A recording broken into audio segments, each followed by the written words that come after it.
जीवन की हर सांस जो है, जीवन की हर सांस जो है काल के ग्रास की ओर जा रही है।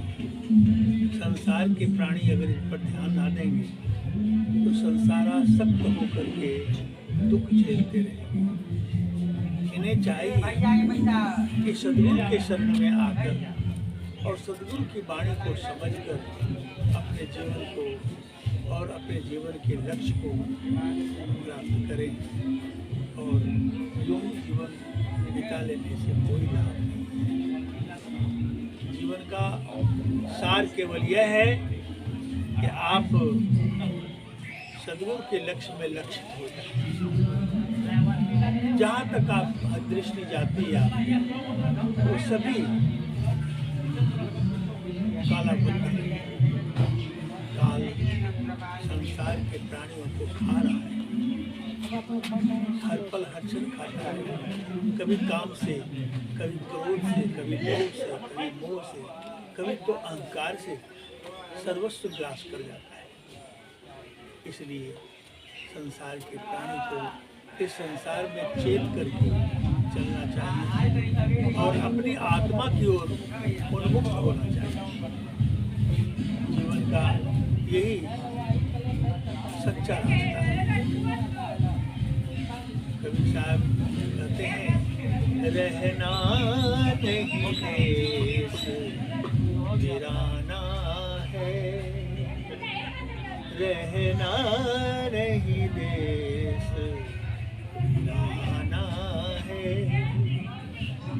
ये संसार कांटे की बाड़ी, उलझी उलझी मर जाना है, रहना नहीं देश वीराना है।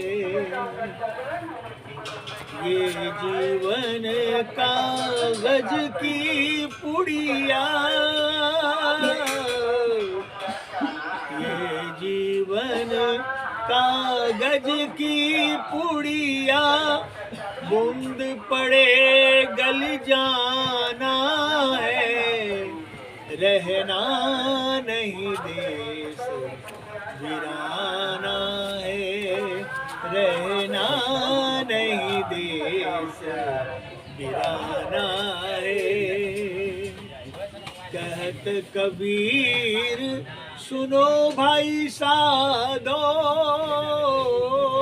हो कहत कबीर सुनो भाई साधो, सदगुरु का परवाना है, रहना नहीं देश वीराना है। इस संसार में जो भी कोई नहीं रहने वाला है, आज न कल इसे छोड़कर सब कुछ छोड़कर चल देना है। अब कहाँ जाएंगे, किस हाल में रहेंगे, क्या अवस्था होगी, इसके प्रति अगर आप मानव तन को पा करके कॉन्शस नहीं होंगे, इस पर कुछ ध्यान ना देंगे तो जीवन तो बदहाली में गुजरेगा और मौत तक भी कोई राहत नहीं है। मौत के बाद भी कोई राहत नहीं है। संसार के प्राणी 84 लाख जोनियों में भटकते रहते हैं। कभी किस जोनी को प्राप्त करते हैं, कभी किस जोनी को प्राप्त करते हैं और नाना प्रकार के जोनियों में केवल दुख ही भोगते हैं। और भोग जोनियाँ ही है सभी, पर मानव तन भोग योनि और योग योनि दोनों है।